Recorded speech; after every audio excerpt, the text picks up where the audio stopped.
David Carradine walks into a small grocery store in Seattle looking for Bruce Lee's best friend. The old man behind the counter looks up and says, "I have been waiting 17 years to tell you something." What Taky Kimura reveals in the next 10 minutes is not about martial arts. It is about the last conversation he had with Bruce Lee, a conversation about the actor Bruce never met, but thought about more than anyone knew. Seattle, Washington, July 1990, Wednesday morning, 10:15 a.m. The rain falls steady on Capitol Hill. That Seattle rain that never really stops, just pauses sometimes, catches its breath, then continues. The streets shine wet. The air smells like pine and coffee and the particular dampness of the Pacific Northwest. David Carradine stands across the street from a small grocery store, Kimura's Grocery. The sign is old, paint fading, a neighborhood store in a neighborhood that has seen better days. He came to Seattle to visit Bruce Lee's grave, a pilgrimage he makes every few years, standing at the headstone, talking to a man he never met, apologizing for things that were not his fault, thanking him for things Bruce never knew he gave. Yesterday at the cemetery, a groundskeeper mentioned something, said an old Japanese man comes every single day, rain or shine, brings fresh flowers, sits by the grave for exactly 30 minutes, then leaves, every single day, for 17 years. The groundskeeper said his name is Taky, said he owns a grocery store on Capitol Hill, said he was Bruce Lee's best friend, not a famous friend, not a martial arts friend, just a friend, the kind that shows up every day for 17 years. David found the address, stood outside for 20 minutes, working up the courage to go in. Now he crosses the street, pushes open the door, a small bell jingles overhead. The store is tiny, 4 aisles, Asian products, rice, noodles, sauces with labels in Japanese and Chinese, the smell of incense and dried fish, a small space heater humming in the corner, the kind of store that serves a community. Not tourists, not strangers, just neighbors who have been shopping here for decades. Behind the counter sits an old man, Japanese-American, mid-60s, silver hair, glasses, a kind face lined with years of smiling and years of grief. He wears a simple apron over a flannel shirt, looks like someone's grandfather, looks like someone who has seen everything and still chooses kindness. He looks up when David enters. His eyes widen slightly. Recognition.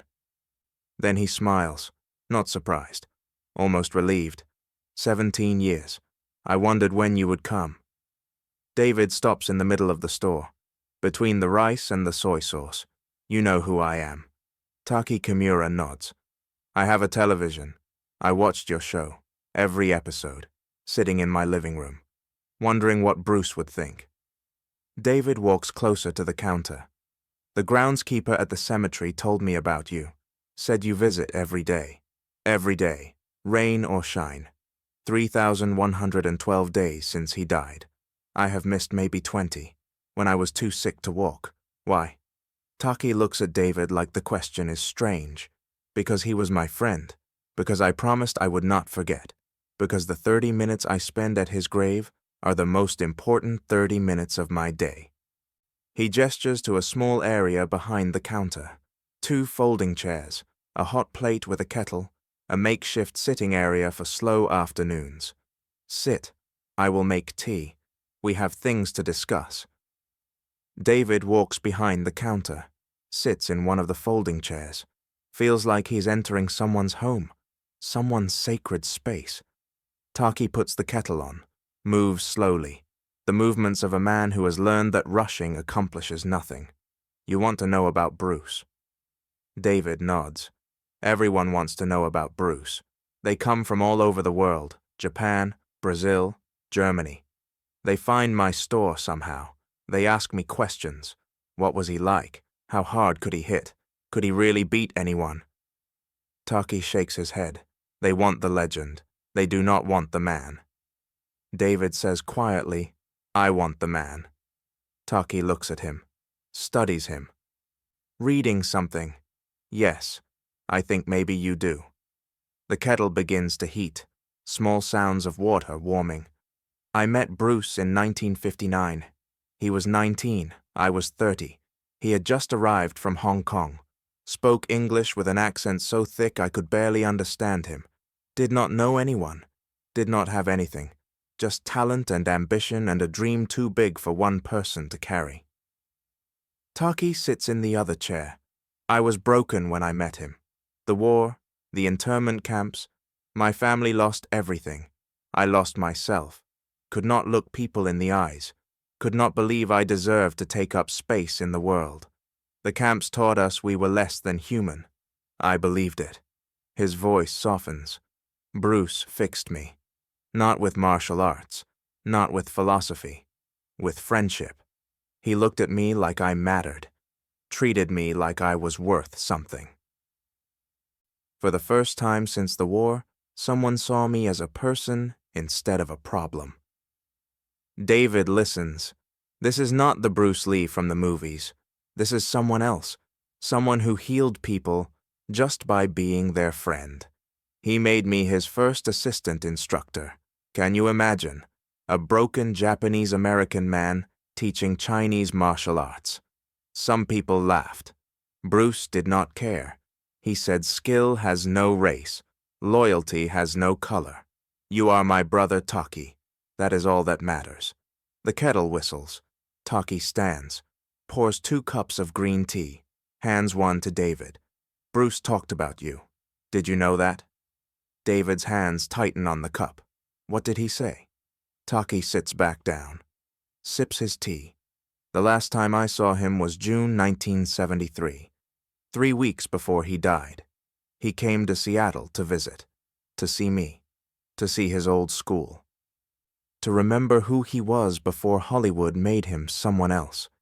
He stares into his tea like it contains memories. We sat in my kitchen, drank tea just like this, talked all night about the old days, about what he was building, about the movies that were changing everything, and about you. David waits, his heart beating too fast. He said, Taky, there is an actor, David Carradine. He is playing a role I created, playing a character that should have been mine, and I do not know how to feel about it. Taky looks at David. I asked him if he was angry. He said yes. I asked him if he wanted revenge. He said no. I asked him what he wanted. Do you know what he said? David shakes his head. He said, I want to meet him. I want to sit across from him, like we are sitting now. I want to look in his eyes and understand something. Understand what? Whether he knows what he has, whether he understands what he is carrying. Because Taky, if he does not know, then I can teach him. And if he does know, then maybe he can teach me something. David's eyes fill with tears. Bruce said, you had something he did not have. He could not explain it. He said you move wrong and fight wrong and do everything wrong, but when you stand still, something happens. Something real. He said he could kick through walls, but he could not find what you found. Taky sets down his tea. I asked him what he was going to do. He said he would reach out, write a letter, arrange a meeting. He wanted to do it after Enter the Dragon came out. Wanted to meet you as an equal, as someone who had also conquered Hollywood. He pauses. 3 weeks later, he was dead. The letter never got written. The meeting never happened. And I have been carrying his words for 17 years, waiting for you to walk through that door. David wipes his eyes. Why did you not find me? Taky shrugs. It was not my message to force. Bruce wanted to tell you himself. I thought if it was meant to happen, you would come to me. And here you are. 17 years later, sitting in my store, drinking my tea, finally ready to hear what Bruce wanted you to know. What did he want me to know? Taky leans forward. He wanted you to know that he saw you, not as a thief, not as an imposter, as a fellow traveler, someone walking a similar path from a different direction. He respected you, and he wanted you to know that whatever guilt you carry about taking his role, you should let it go. Because Bruce let it go 3 weeks before he died, and if he could let it go, you should too. David cannot speak. 17 years of guilt, 17 years of wondering. And here in a small grocery store in Seattle, an old man finally delivers the message. Taky reaches under the counter, pulls out a photograph, faded, worn at the edges, hands it to David, Bruce and me, 1963, his first school in Seattle. I was his first student, his first friend in America, his brother. David looks at the photo. Young Bruce Lee, young Taky Kimura, both smiling, both unaware of what was coming. Keep it. I have copies. Bruce would want you to have it. I cannot take this. You can, because I am tired of carrying these things alone. The message, the memory, the 30-minute visits every day. I am 65 years old. I do not have forever. Someone needs to know what Bruce was really like. Not the legend. The man. The friend who fixed a broken Japanese American and made him believe he deserved to live. Taky stands, walks David to the door. Come back, anytime. I have more stories, more memories, more pieces of Bruce that the world never saw. I have been saving them, waiting for someone worthy to give them to. He opens the door. The rain has stopped. Seattle sun breaking through clouds. Bruce would have liked you. I know that now. He was right to want to meet you. You have something that cannot be taught, something that made him curious. He shakes David's hand. Stop visiting his grave with guilt. Visit with gratitude for what he created, for what you carried, for 17 years of a message finally delivered. David walks out into the Seattle morning, the sun warm on his face, the photograph in his pocket. The weight of 17 years finally lifting. He walks back to the cemetery, stands at Bruce Lee's grave. For the first time does not apologize. Thank you for seeing me, for wanting to meet me, for letting go of anger before you died so I could finally let go of mine. He places a hand on the headstone. Your friend Taky is a good man. He waited 17 years to deliver your message.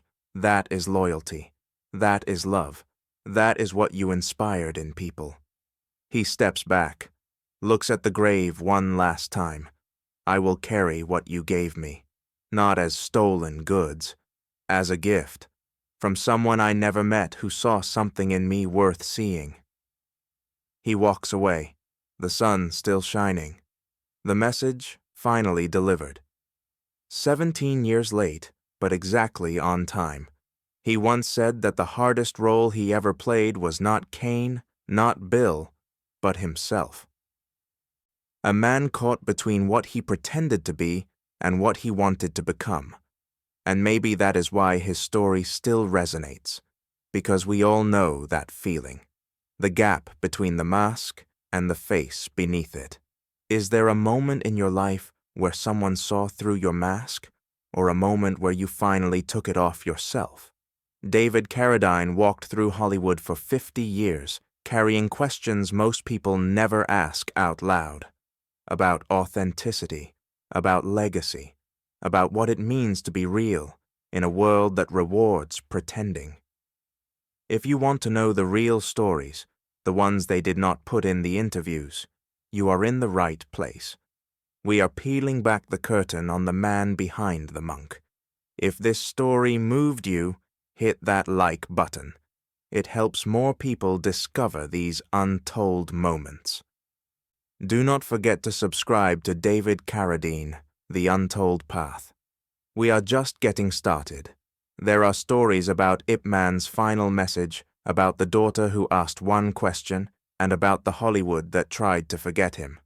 You do not want to miss what is coming next. Leave a comment below. What is your favorite David Carradine role? And did you know he carried this much weight behind the calm? I will see you in the next video. Walk the path.